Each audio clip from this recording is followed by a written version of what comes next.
You're tuning into Black and White Sports on YouTube. The no-holds-barred truth on sports. The main event starts now.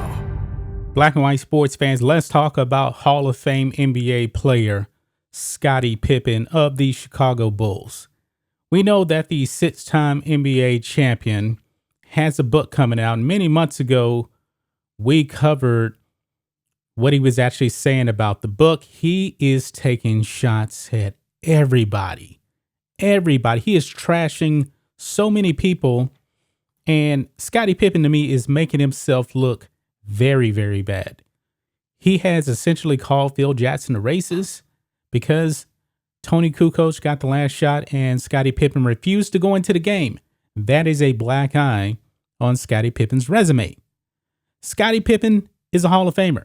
He was a very, very good player, but he was never, ever even close to being on the Michael Jordan level. And to be honest, to tell you the truth, in The Last Dance, when they were actually, talking about Scottie a little bit, they were trying to make it seem like he was the second best player in the league. No, he wasn't. He was not better than Akeem. He wasn't better than Barkley. He wasn't better than Karl Malone. Nobody's ever thought that. So I believe, they kind of over-exaggerated how great of a player Scottie was. He was a great player, but he wasn't the second best player. The best player was actually Michael Jordan. And now Scottie Pippen is taking shots at the GOAT, Michael Jordan. Check this out. Over here on the New York Post, Scottie Pippen will never get over being in Michael Jordan's shadow. 6'8", six-time NBA champ, Scottie Pippen is undoubtedly a winner. He is. But in his new memoir, Unguarded, he is also more than a bit of a whiner. He's definitely whining. He whines that he was always in the shadow of teammate Michael Jordan. He gripes that Jordan, check this out, this is the most ridiculous thing here. He gripes that Jordan would, quote, never have become superstar Jordan without me. What is he smoking? What is he smoking? I know that Michael Jordan did not win a championship without Scottie Pippen. Understand that. But to say that he would never become superstar Jordan, that is completely insane, ladies and gentlemen. That's completely insane.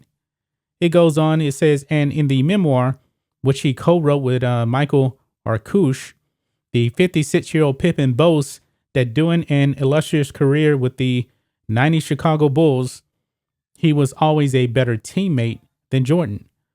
Pippen says he hated the media portrayal in which he was a perpetual Robin to Jordan's Batman, and that is that his relationship with the immortal Jordan was mostly always distant.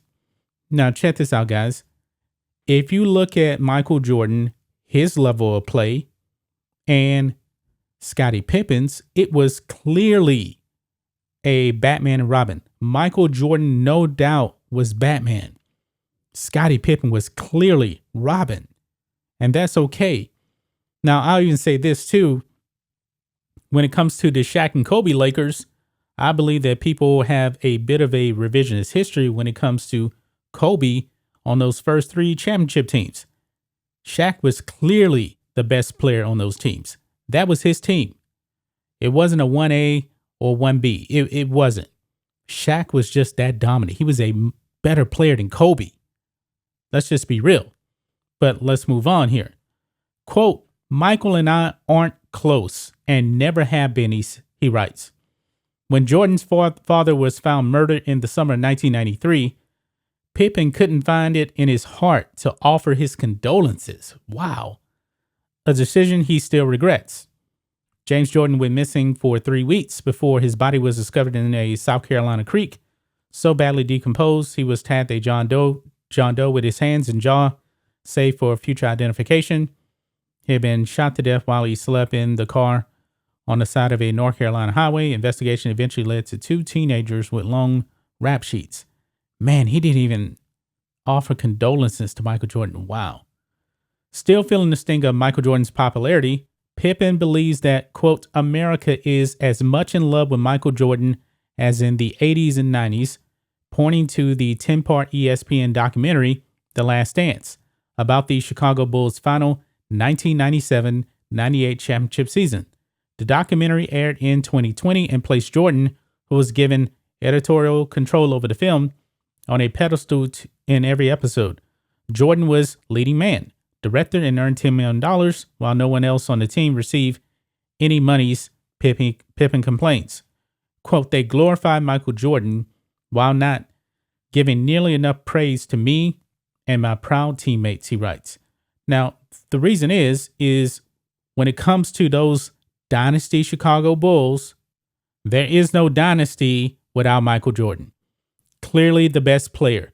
Nobody's going to watch a documentary, and this is no disrespect to the players. Nobody's watching that documentary for Craig Hodges. Nobody's watching that documentary for Bill Cartwright. There is no documentary for any of the other players, BJ Armstrong, whoever it is. Nobody's tuning in for that. People are tuning in for Michael Jordan. If you guys remember, 1999, ESPN had their Sports Century. This is when ESPN was actually more focused on sports. They listed the top, top 50 athletes of the 20th century. Michael Jordan was number one, and everybody knew he was going to be number one. Scottie Pippen didn't even sniff the top 50. Not even close. If I'm not mistaken, I believe that number 49 or 50 was Pete Sampras, the great tennis player. And there's no doubt about it that Pete Sampras was a much greater tennis player than Scottie Pippen as a basketball player. It says, when Pippen joined the Bulls as a rookie in 1987, Jordan's first comment was, quote, oh shit, we got ourselves another one of those Arkansas boys.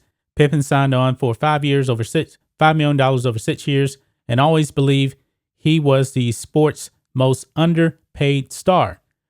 It was still a far cry from his country upbringing in Hamburg, Arkansas, where he was the youngest of 12 brothers and sisters. The family was poor, but there was always food on the table and plenty of love and affection to go around. Pippen attributes his success to coaches who first told him to improve his grades and get a tutor. He finally focused on studying, and a coach got him a basketball scholarship and a Pell Grant to the University of Central Arkansas. Jordan had turned around those losing Bulls after he was first drafted in 1984. Pippen didn't come in until 87. He had a style of play and fierce competitive spirit that electrified fans and sports writers. And with the exception of Wilt Chamberlain, he was basketball's most prolific scorer. No doubt about it. Phil Jackson, coach of the Bulls, had played with the New York Knicks and wanted the Bulls to be like those early Knicks teams. He burned sage and encouraged the team to close their eyes and meditate. Yeah, he was into that whole Zen thing. Quote, that's way too out there for a country boy like me, Pippen writes, who had no interest in reading the books that Phil regularly gave as presents to the players. He does credit Jackson for coaching players as a team and not as separate individuals. But it still didn't help him escape Jordan's shadow. Now check this out, guys. This is crazy right here. Pippen notes that his naming to the All-Star team in 1990 as one of the Eastern Conference's 7 reserves rather than a starter made him look like he was an inferior player. Now, ladies and gentlemen, he was voted. Actually, when you get to the reserves, they don't go by the votes. The reason why he was not elected to be a starter in the 1990 All-Star game for the Eastern Conference, you wonder who starter was, ladies and gentlemen? That would be one of the greatest players of all time, Larry Bird.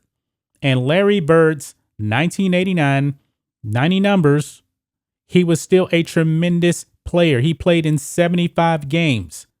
He averaged 24.3 points per game, 9.5 rebounds, 7.5 assists. Nobody in their right mind would vote for Scottie Pippen over Larry Bird for that team. However, I pulled up the voting for that. When it comes to the East, Larry Bird was number 1 in the votes. Charles Barkley was 2. Dominique Wilkins was 3. At that time, all those players were better players than Scottie Pippen. All of them were. Now, Mark Aguirre came in fourth, and then Scottie Pippen. Okay? So Scottie Pippen losing out to Larry Bird for the starting job? I mean, really, Scottie? Really? I mean, Scottie Pippen in 1990, 89-90, I should say, he averaged, let me pull it up here. He averaged 17, actually not 17 because I need to look at 18 now, 16 and a half points per game. That's what he averaged right there. And when it comes to rebounds and assists, Scottie Pippen averaged 6.7 rebounds and 5.4 assists. Not even remotely close to being on the level of Larry Bird. This is just completely insane, guys. Completely insane. And I can go on in this video, but we're already almost 11 minutes in this video, and there's a lot more in here. Scottie Pippen is out of his mind. He is completely out of his mind. He is so jealous, taking these shots at Michael Jordan, not offering condolences, jealous he didn't make the All-Star team as a starter in 1990 when it was clear that three forwards in the East were better players than him at the time. And that was his first All-Star nod. I mean, the Scottie Pippen, I believe he just really, really wants to sell books. He really, really wants to sell a lot of books. I mean, he is throwing haymakers everywhere. He took shots at Charles Barkley. We know him and Charles never really got along. Of course, he already took shots at Phil Jackson. I mean, he is really, really probably alienating the players that he actually played with and against in the 1990s. That's just my thoughts on this. What do you guys think of this? Black and white sports fans, let us know what you think about all this in the comments. Make sure you subscribe to Black and White Sports, and we'll catch you next time. Thanks for watching the show. Be sure to like, comment, and subscribe. Be sure to tune in next time on Black and White Sports.